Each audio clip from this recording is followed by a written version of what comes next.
Ya, video kali ini kita akan membahas tentang implementasi Pancasila, kelima Pancasila terhadap aspek kehidupan bangsa. Sebelum kami masuk ke dalam pembahasannya, kami akan memperkenalkan nama kami satu persatunya. Dan nama saya sendiri, Rona Gata Barus, dan rekan tim sebelah kanan saya. Nama saya Ofrian Isni. Dan rekan tim sebelah kiri saya. Nama saya Atiana Buruniti. Di sini kita akan membahas 5 Pancasila. Kelima Pancasila ini yang pertama akan dibahas oleh saudari Ofrian Isni. Baik, di sini saya akan menjelaskan implementasi sila pertama terhadap aspek kehidupan bangsa, di mana sila pertama yaitu ketuhanan yang Maha Esa. Nah, dalam sila ini mengajak atau menghendaki setiap warga negara untuk menjunjung tinggi agama dan kepercayaan terhadap Tuhan yang Maha Esa. Jadi, setiap warga negara diharapkan mempunyai keyakinan akan Tuhan yang menciptakan dan juga menciptakan manusia serta dunia dan seluruh isinya.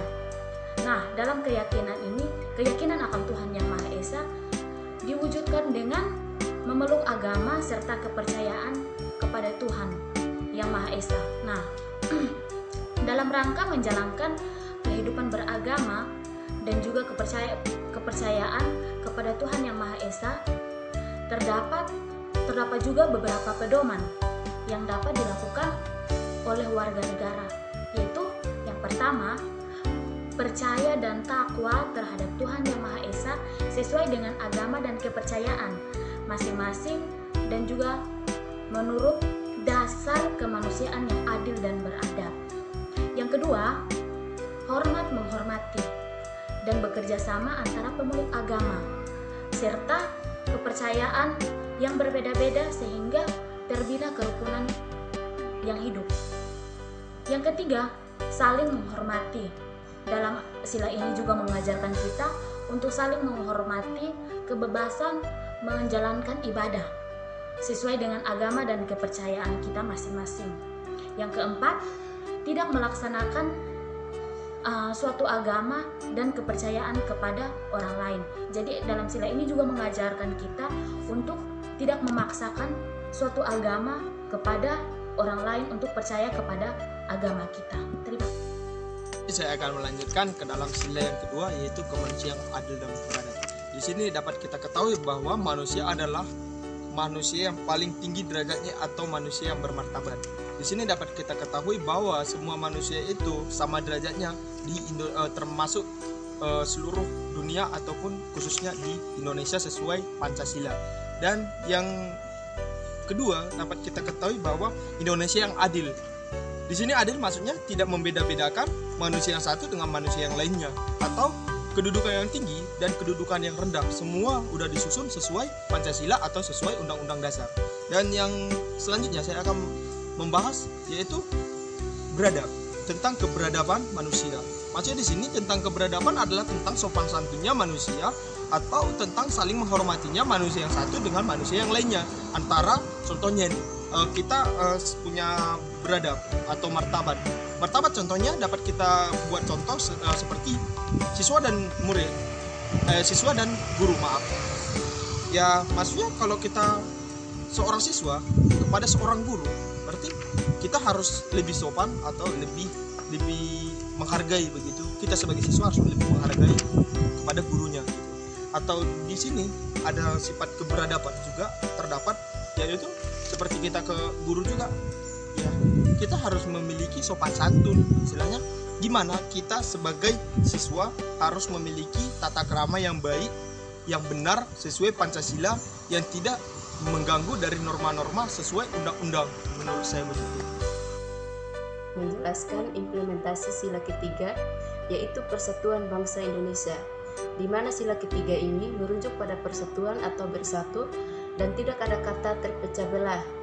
Di sila ketiga ini mengajak untuk memperkokoh dan memperkuat bangsa Indonesia atau bersatunya macam-macam perbedaan seperti agama, ras, dan keturunan untuk mencapai kehidupan kebangsaan yang bebas dalam wadah negara yang merdeka dan berdaulat.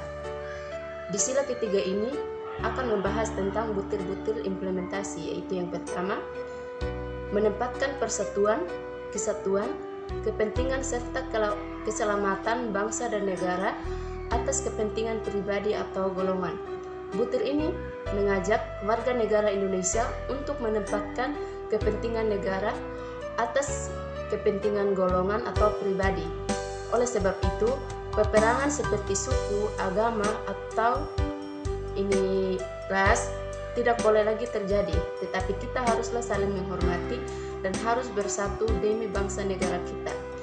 Butir yang kedua yaitu rela berkorban demi kepentingan bangsa Indonesia.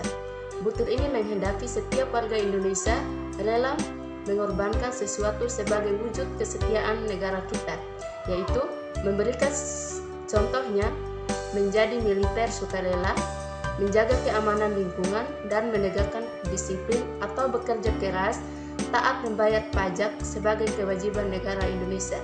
Butir yang ketiga yaitu cinta tanah air dan bangsa Indonesia. Di butir ini mengajak setiap warga Indonesia untuk mencintai adanya keinginan setiap warga negara memiliki rasa keindonesiaan. Kecintaan akan Indonesia dapat dilakukan dengan mengagungkan namanya, yaitu melalui mengikuti olimpiade olahraga maupun ilmu pengetahuan, meningkatkan kemampuan sumber daya alam, dan mengikuti segala. Di sila yang keempat tentang implementasi sila keempat kerakyatan yang dipimpin oleh hikmat kebijaksanaan dalam permusyawaratan perwakilan. Di sini dikatakan sila keempat ini mempunyai makna bahwa kemanusiaan ada di tangan rakyat, dan dalam melaksanakan kekuasaan ini rakyat menjalankan sistem perwakilan atau rakyat memilih wakil-wakilnya melalui pemilihan umum atau biasa disebut itu pemilu bagi kalangan umum. Dan di sini saya lanjut. Dan keputusan-keputusan yang diambil dilakukan dengan jalan memusyawarahkan yang diperwakilkan dengan pemilihan yang sehat, atau istilahnya sehat itu adil, bersih, tanpa suatu sogokan atau biasa kalau di kampung biasa dibilang itu kayak serangan fajar gitu. Ini istilahnya tanpa itu, kita memilih itu secara adil. Dan di sini saya akan menjelaskan tentang butir-butir implementasi sila keempat sebagai berikut. Yang pertama, mengutamakan kepentingan negara dalam masyarakat. Dan yang kedua di sini dikatakan tidak memaksakan kehendak kepada orang lain. Dan yang ketiga, menunjukkan musyawarah dalam mengambil keputusan untuk kepentingan bersama.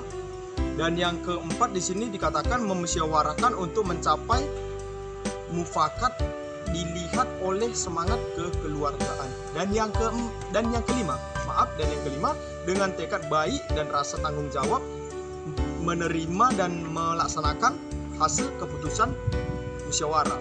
Dan yang keenam di sini dikatakan memusyawarah dilakukan dengan akal sehat dan sesuai dengan hati nurani dan luhur. Dan yang ketujuh, keputusan yang diambil harus dapat dipertanggungjawabkan secara moral kepada Tuhan Yang Maha Esa, menjunjung tinggi hakikat dan martabat manusia serta nilai-nilai kebenaran dan keadilan. Di sini dapat kita ketahui bahwa kesimpulan kerakyatan yang dipimpin oleh hikmat kebijaksanaan dalam permusyawaratan perwakilan. Di sini contohnya sebagai manusia atau sebagai rakyat Indonesia yang baik. Kita harus memilih secara adil sesuai kriteria pemimpin yang benar dan yang berlaku sesuai norma-norma yang ada di Indonesia sesuai undang-undang dasar, maksudnya begitu. Yang terakhir yaitu implementasi sila kelima terhadap aspek kehidupan bangsa, di mana sila kelima ini yaitu keadilan sosial bagi seluruh rakyat Indonesia. Ya, jadi dalam sila ini mempunyai makna bahwa seluruh rakyat Indonesia mendapatkan perlakuan yang adil dalam bidang hukum, baik itu dalam bidang hukum, bidang politik, bidang ekonomi, dan juga kebudayaan. Nah, dalam kebutuhan spiritual rohani juga, sehingga tercipta masyarakat yang adil dan makmur. Nah, dalam sila kelima ini juga terdapat butir-butir implementasi, yaitu yang pertama, mengembangkan perbuatan-perbuatan yang luhur dan juga mencerminkan sikap dan suasana kekeluargaan dan bergotong royong. Yang kedua, bersikap adil. Yang ketiga, menjaga keseimbangan antara hak dan kewajiban. Yang keempat, menghormati hak-hak orang lain. Yang kelima, suka memberi pertolongan kepada orang lain. Yang keenam, menjauhi sikap pemerasan terhadap orang lain. Yang ketujuh, tidak bersikap boros. Yang kedelapan, tidak bergaya hidup mewah. 9, menghargai karya orang lain. Dan yang terakhir, bersama-sama berusaha mewujudkan kebersamaan yang merata dan juga berkeadilan sosial. Terima kasih. Oke guys, demikian hasil dari presentasi kami. Kami mengucapkan terima kasih dan jika ada kesalahan kata dari kami minta maaf. Dan saya Ron Aganta Barus pamit. Dan saya Ufrinisni juga pamit. Dan saya Armirul Miki pamit. Shalom. Semoga bermanfaat. Tuhan Yesus memberkati. Shalom. Shalom.